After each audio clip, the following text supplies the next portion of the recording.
Bismillahirrahmanirrahim. Assalamualaikum warahmatullahi wabarakatuh. Apa kabar santri kelas 2 atau kelas 8 Azikra? Mudah-mudahan semuanya dalam keadaan sehat. Baiklah, pada video pembelajaran kali ini kita akan membahas tentang bagaimana mengembangkan kegemaran membaca. Kenapa ini perlu dibahas? Karena memang kegemaran membaca ini sudah harus tertanam dalam semua pelajar yang ada di Indonesia, terutama Azikra.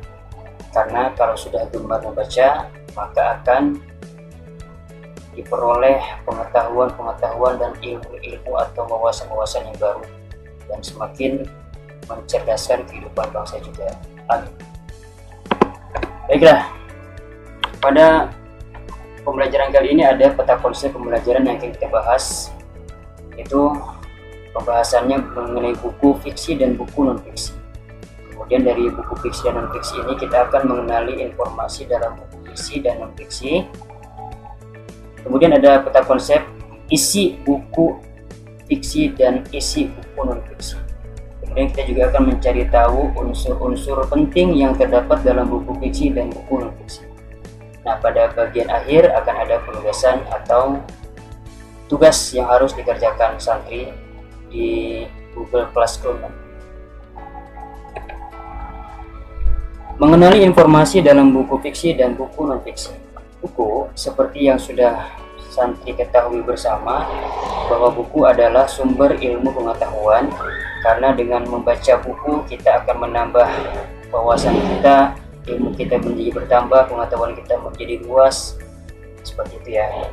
Bahkan ada istilah buku adalah jendela dunia, atau dengan membaca buku berarti membuka cakrawala dunia. Itulah buku. Nah, secara umum buku terbagi menjadi dua jenis, yaitu buku fiksi dan buku non-fiksi. Buku fiksi adalah buku yang cenderung tidak nyata. Nah, misalkan karangan seperti karangan-karangan.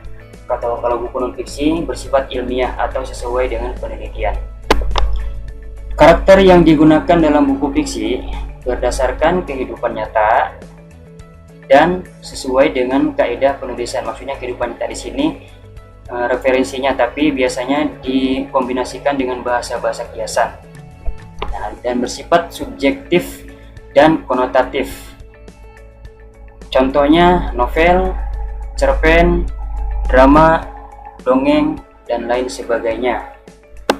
Kemudian untuk buku non-fiksi, karakternya berdasarkan kehidupan dan kaidah penulisannya juga sesuai dengan kaidah dan penulisan yang ada, bersifat objektif dan denotatif. Contoh buku non-fiksi adalah biografi, karya ilmiah, dan buku pelajaran-pelajaran, baik itu pelajaran umum maupun pelajaran-pelajaran diniyah, baik yang di pesantren ataupun di sekolah umum yang ada di Indonesia atau di dunia.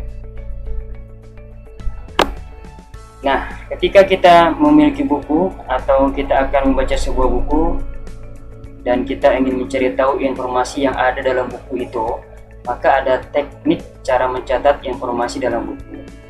Perhatikan, di sini ada 4 teknik. Yang pertama, tentukan dulu kata atau istilah yang akan dicari penjelasannya. Kemudian setelah itu kita carilah halaman penggunaan istilah itu sesuai indeksnya. Indeksnya ini biasanya ada di bagian akhir disertai dengan penjelasan beserta nomor halaman. Nah, kemudian kita setelah ketemu kita pahami penggunaan istilah itu. Oh, jadi maksud ini maksud itu ya. Kemudian pada bagian akhir catatlah bagian-bagian penting dari penggunaan istilah itu. Misalkan dalam sebuah buku yang kita baca ada istilah atau kata yang baru atau yang tidak kita tahu artinya, seperti misalkan kontemporer. Nah, kita cari itu di mana ya, di indeksnya apa penjelasannya. Kemudian setelah kita ketemu di indeksnya, kita pahami penggunaan istilah itu, baru kita catat. Peta konsep isi buku non-fiksi. Nah, contoh di sini buku apresiasi sastra. Apresiasi artinya berarti penilaian atau menilai. Sastra secara umum diartikan sebagai tulisan atau karya seseorang. Nah, pada buku apresiasi sastra ini kita bagi menjadi 4 konsep atau 4 bagian. Bagian pertama yaitu berisi pendahuluan, bagian kedua berisi pengertian sastra, bagian ketiga berisi manfaat karya sastra, bagian keempat berisi jenis-jenis karya sastra. Pendahuluannya apa? Kita terlihat. Kemudian pengertian sastra tadi sudah jelaskan secara umum, sastra itu tulisan atau karya seseorang yang dituangkan dalam tulisan. Manfaat karya sastra untuk pelajar apa, untuk guru apa, dan untuk orang awam apa. Kemudian jenis-jenis sastra. Secara umum jenis-jenis sastra ini terbagi 3 bagian, ada prosa, ada puisi, dan drama. Isi setiap bab dalam sebuah buku dapat lebih diperjelas dengan peta konsep seperti di atas. Satu bab disajikan dalam satu bagian sehingga sistematikanya bisa lebih terperinci, sehingga antar bagiannya akan lebih mudah dipahami. Ini peta konsep isi buku yang non-fiksi. Bagaimana dengan peta konsep isi buku fiksi? Nah, fiksi secara umum bersifat hayalan atau tidak nyata, meskipun ada beberapa yang bersumber dari kenyataan, tapi biasanya dikombinasikan dengan ini di ungkapan-ungkapan atau majas-majas atau peribahasa lah. Nah, bentuknya seperti bagan alur.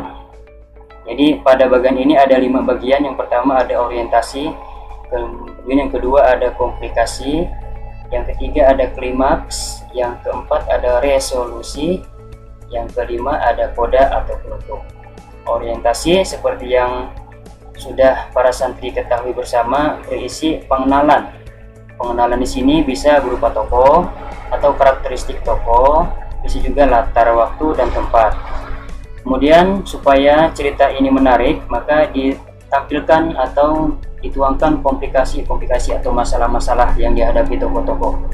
Nah, masalah-masalah ini akan mencapai puncak atau klimaks. Jadi klimaks ini adalah puncak permasalahan. Jadi inilah yang bikin sebuah cerita menjadi tegang dan kita ingin tahu endingnya seperti apa. Kemudian ada resolusi. Setiap permasalahan nantinya akan menemui titik terang atau yang diartikan dengan resolusi. Jadi resolusi juga bisa diartikan pemecahan masalah. Biasanya adanya resolusi ini dihadirkan tokoh-tokoh yang netral atau tokoh pelengkap. Nah, di bagian akhir nanti ada koda atau penutup yang biasanya berisi pesan atau amanat yang disampaikan pengarang lewat karyanya, baik berupa yang tersirat maupun yang tersurat. Nah, disajikan dalam bentuk bagan alur. Pada setiap bagian kemudian bisa diisi dengan catatan ringkas. Misalnya pada bagian orientasi, apa yang disampaikan pengarang. Jadi misalkan pengarang ini ingin menyampaikan apa sih di dalam bukunya, gitu kan. Terus gambaran tokohnya, gambaran tokoh ini secara umum misalkan baik atau jahat, atau dia misalkan bagaimana. Kemudian di mana cerita ini bermula, cerita itu bermula. Misalkan di Gunung Sindur misalkan, atau mungkin di tempat lainnya. Nah, peta konsep yang berikutnya unsur-unsur penting dalam buku fiksi dan buku non-fiksi. Nah, unsur penting dalam kedua buku ini adalah unsur tentang kebahasaannya. Secara umum buku fiksi dan buku non-fiksi berbeda penggunaan bahasanya. Nah, kita lihat kutipan teks fiksi. Pada kutipan teks fiksi menggunakan bahasa kiasan. Kiasan ini bisa berupa ungkapan atau majas maupun peribahasa. Contoh, Zahid tak pantang menyerah meski banyak aral melintang. Nah, aral melintang di sini artinya adalah hambatan atau rintangan. Kemudian contoh kedua, seorang kuli tinta sedang melakukan peliputan berita. Apa kira-kira di sini? Kata yang menggarisbawahi ini disebut ungkapan atau peribahasa. Nah, iya, kuli tinta. Kuli tinta di sini artinya wartawan. Contoh ketiga, Zikra ditegur oleh Ustadz ketika ia murojaah setengah hati. Nah, ketika di sini bisa diganti karena juga bisa. Misalkan Zikra ditegur oleh Ustadz karena ia murojaah setengah hati. Nah, tapi yang jadi pembahasan di sini adalah setengah hatinya, bukan berarti hatinya Zikra ini setengah, tapi setengah hati berarti tidak sungguh-sungguh atau tidak serius.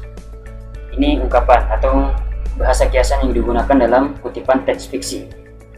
Kemudian pada kutipan teks non-fiksi, nah menggunakan bahasa lugas. Lugas artinya mudah dipahami, jadi jelas, tidak menimbulkan orang jadi bingung gitu ya. Contoh, Bashir menjual kambing hitam miliknya. Nah, jelas di sini yang dijual oleh Bashir adalah kambing hitamnya. Mungkin Bashir punya beberapa kambing yang warna bulunya berbeda, ada yang putih, ada yang hitam, ada yang coklat. Nah, yang dijual Bashir yang warna hitam, di kambing hitam. Tapi penggunaan kambing hitam ini bisa juga dipakai dalam bahasa atau kutipan teks fiksi. Nah, misalkan Bashir dijadikan kambing hitam atas permasalahan yang terjadi. Nah, kambing hitam di sini berarti adalah sumber masalah atau yang disalahkan. Contoh kedua, Fauzi banyak memiliki emas murni. Nah, emas murni ini beneran emas ya. Jadi akan ada emas batangan, ada emas putih, ada emas murni. Contoh ketiga, Ica sedang memetik bunga melati di kebun ayahnya. Jadi bunga yang dipetik Ica beneran bunga.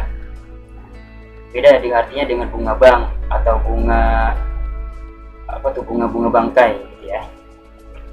Seperti itu. Oke, kemudian unsur menarik lain dari buku fiksi dan buku non-fiksi. Nah, dari buku fiksi adanya tema yang unik. Misalkan tema yang unik ini apa kira-kira? Nah, corona misalkan alergi dengan orang Islam. Nah, tema unik kan. Nah, terus apa lagi? Nah, misalkan corona tidak berani menyerang orang Gunung Sindur. Nah, misalkan.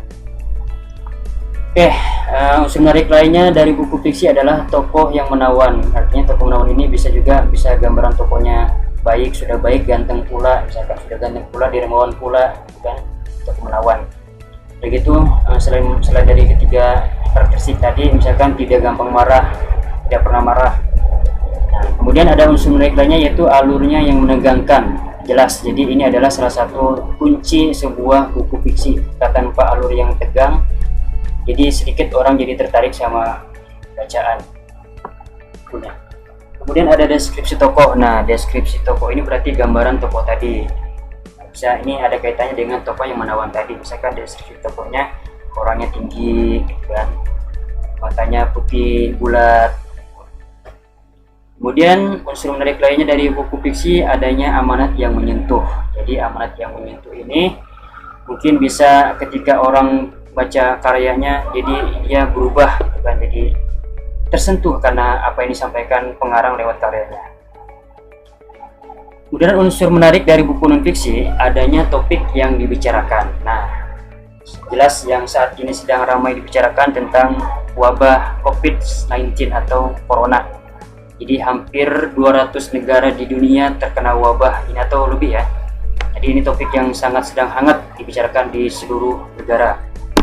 Kelengkapan data, nah ini juga penting. Jadi buku non-fiksi ini yang membedakan dengan buku fiksi adanya data yang lengkap. Data ini berupa statistik atau misalkan berupa angka-angka yang jelas, gitu kan, sesuai dengan fakta di lapangan.